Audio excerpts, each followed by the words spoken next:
welcome to the show, Nick, aka Frogmorton. I found you through some kind of algorithm on Spotify, but I am so happy that I did because you are an amazing artist. You really kind of take it away on the space rock, funk pop, whatever you want to call it. Do you have your own like subgenre of music that you would put yourself in? Yeah, honestly, I don't know. Well, first, thank you for the kind words. I really appreciate it. And yeah, thanks for having me on this show as well. Yeah, I honestly don't know. I would kind of consider it like a like weirdo indie space rock, I guess. Yeah. So what got you to become this like space rock? Like what's your inspiration for that? Where did you come from, I guess I could say. Sure. Yeah. I think, I mean, I just listen to like a ton of music. I think I kind of take inspiration from a lot of things. I started out playing guitar when I was 15, and then from there, like eventually got into keyboards and synthesizers and stuff. So that's kind of been like my main, I guess, inspiration instrumentally for the last few years at least. Kind of just living in like synthesizer world and just sound design and like textures and stuff. Musically, I'm super influenced by just like the classic psychedelic stuff like Pink Floyd. I think that is probably like the most tangible um, influence, at least that I hear like in myself. And then just like a ton of, I'm a big like jazz fan, so a ton of like the kind of more jazz rock stuff like Steely Dan and um, you know, soul and R&B music like Stevie Wonder and stuff like that. And it's super inspirational for me. Yeah, sweet. So your first EP was released in 2020. I don't know if I'm going to pronounce this right, so please correct me if I'm wrong, but Solid Luge Head, right? Solid log head. Okay, it's Solid Log. I Yeah, was going back and forth between the two for like a while, and then I was like, you know what, I'm just gonna ask Siri, and then Siri told me Luge, so I was gonna go with Luge, but it's Log. that's funny. Yeah. And that's it's an ode to the Korg mini log synthesizer. So every sound on that on those songs is something that I made on that synthesizer. So it's like just that one instrument. So that's why I went with with that name. That's really sick, and I think that's actually really apparent in the song "Sliding Through the Asteroid Belt," which I'm going to play right now. But if you want to take me through that kind of creative process real quick on what sparked the idea for the song and what were you thinking about when you made that first EP? Yeah, that's a good question. So those tunes are very like improvisational, I guess you could say. So I was messing around with, I wanted to do something that was like, can I do a song that feels like it has like a deliberate structure on just like one instrument? Um, and specifically like that synthesizer. And that song in particular, Sliding Through the Asteroid Belt, started with just like a sequence, which is like the beginning of the tune that I had programmed on the synthesizer. And basically, I just let that run for the entirety of the song and just tried to like improvise changes to it. So just like changing the sounds as it was going and try to create sort of like an arc, if that makes sense. And then from there, it was just kind of just like adding, little bits and pieces there, stuff that kind of like pokes out at you and stuff like that. So it was largely improvised. I think um, like I had just sat down and done that like one evening, and honestly didn't touch it for a long time. And then when I was coming back to um, like figure out what I wanted to do for this like synthesizer EP, I like remembered that I had done that one, and that ended up being like my favorite one on the EP actually, which is kind of funny. So yeah. Yeah, that's definitely one of my favorites too. Let's listen to it now. This is "Sliding Through the Asteroid Belt" by Frogmorton.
you tell us why you wanted to get into the space theme? I guess you answered that already, didn't you? I asked that a bit earlier. Sort of, yeah. I mean, so I got into keyboards and synthesizers because I play in another band with like my best friends. It's called Rujen, Rujen, if you'd like to check that out at some point as well. And they're like my best friends from school, pretty much. And I started playing keyboards when I started playing music with those guys. And so that was kind of like the impetus for me to like get, you know, that was like the, I guess, like springboard, you know, that like got me really excited about keyboards and everything. And then from there, it was just like full obsession, like going down the rabbit hole and learning about synthesizers and stuff. Yeah. Yeah, that's sick. That's sick. I think that's a lot of kind of how people find their ways, especially with instruments and what they like, is just like getting with some buddies and jamming out, and then you figure it out and you're like, hey, maybe I like this. And it's really Yeah. cool that you took it into your own and you started doing your own thing with that. Yeah, definitely, definitely. So your latest release, which is Head First, we'll listen to that a little bit later.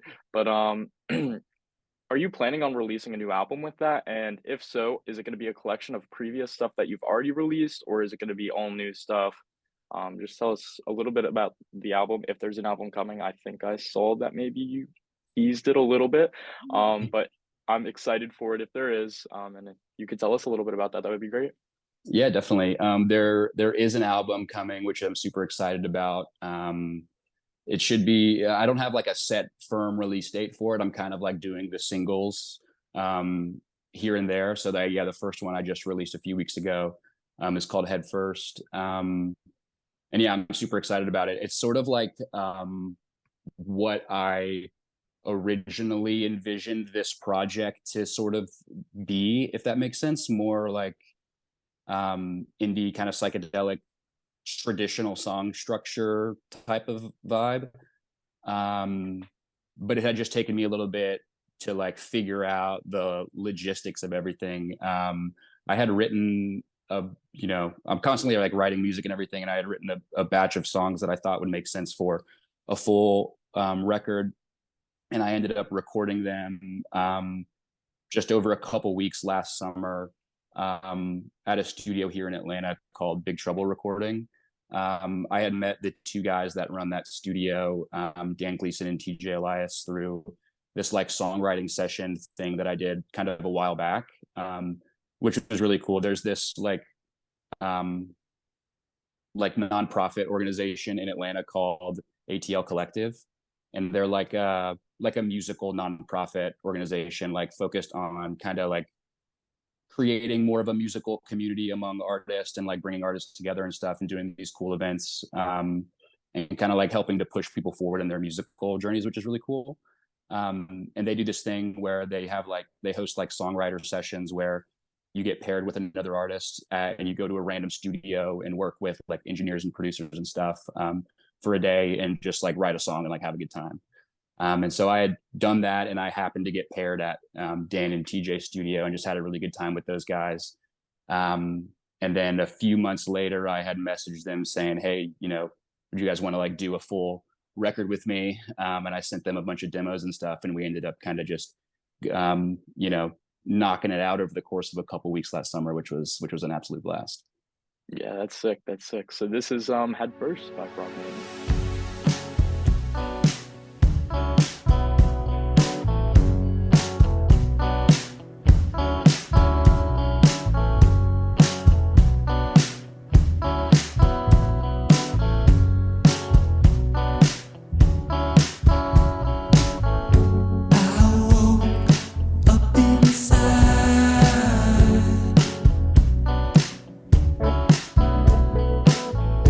Not a soul.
was a great song. One of my favorite songs that you have actually. But can you tell us a little bit about the Atlanta music scene and how you feel as if you fit in or maybe don't fit in that scene? Because I know Atlanta, it's crazy. There's a variety of music, a variety of personalities there. So where do you kind of feel like you're in that area? Yeah, that's an interesting question. The Atlanta music scene is definitely super interesting. There's like a lot going on. I think looking like from the perspective of outside the city, the obvious thing is like the hip hop world. There's a ton of just crazy hip hop stuff happening in Atlanta, which is super cool. I'm definitely not like in that scene at all, but just living in the city, you're like aware of it, which is cool. There's also like there's these like little pockets. So Atlanta, like as a city geographically, I think this kind of contributes to the like musical landscape somewhat. Is strange because like there's sort of just these like little neighborhoods that have these little like downtown sections with like dive bars and like little music venues and stuff. Nothing is really like centralized. It's sort of like kind of spread out a little bit, and so I think because it's kind of spread out a little bit, you get these kind of like niche communities that sort of pop up. Um, and within those like niche communities, they all have like their own sort of like culture almost. Like there's a really, really big like punk and like hardcore scene in the city, um, which I'm also like not involved in. That's like that stuff is cool, but I don't find myself going to those shows too often. But there's also a big like indie rock and kind of more like psychedelic-ish scene going on, and that's kind of where like I end up finding where I spend like the most of my time when I like go out and see music and everything.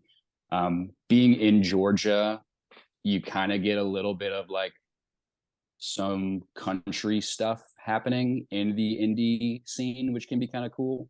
Like there's this I would say there's some like a little bit of crossover between like people who are like playing more like indie rock music, but maybe they like grew up in a random part of Georgia and they grew up listening to country music or something, and that kind of like comes out in the music, which can be kind of cool. So I think there's a lot of like cross pollination. I think just because of the way in which the city is like super diverse. I guess if that makes sense. Yeah, that's really cool. I mean, like here at Westchester or in Philly in general, Philly has a decent music scene. A lot of rock coming from Philly. Sure. Um, Not as much. I know it used to be like soul R&B, was pretty big in Philly, but now we're at the suburbs here at Westchester. And the music scene, I mean, there's like nothing going on, or at least nothing that I can find, which is quite Hmm. surprising. But it's good to hear that music in other places is thriving and as well. So you're constantly using new instruments, getting creative with instruments. I mean, you have to, especially if you're going to be as euphoric as you are. Um, what are some of your favorite instruments that you have used, like types, I don't know, types, brands, like get to the specifics of them.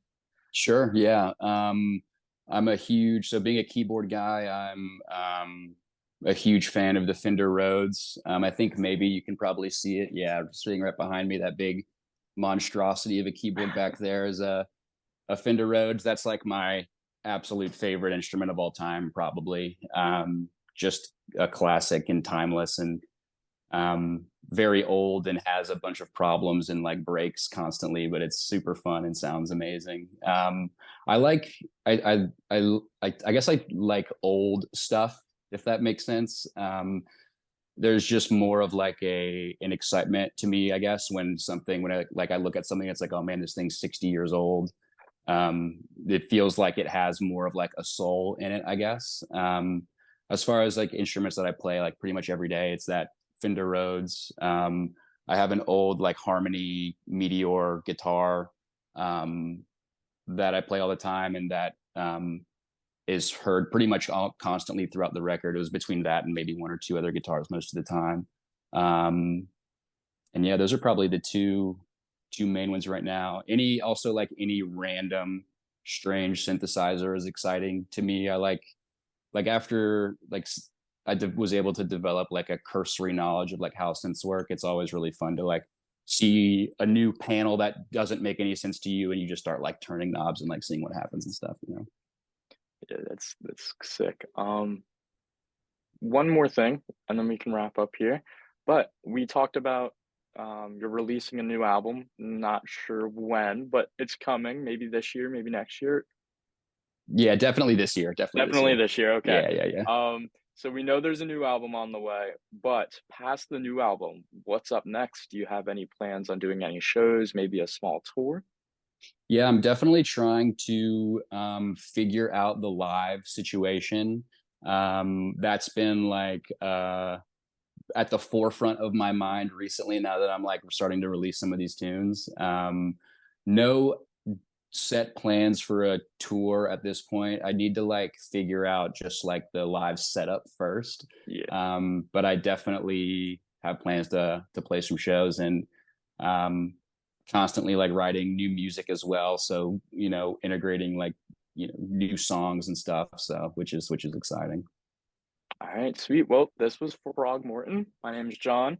You can stream his new single, Head First, which is going to be on his new album, I assume, coming up here within the next few months.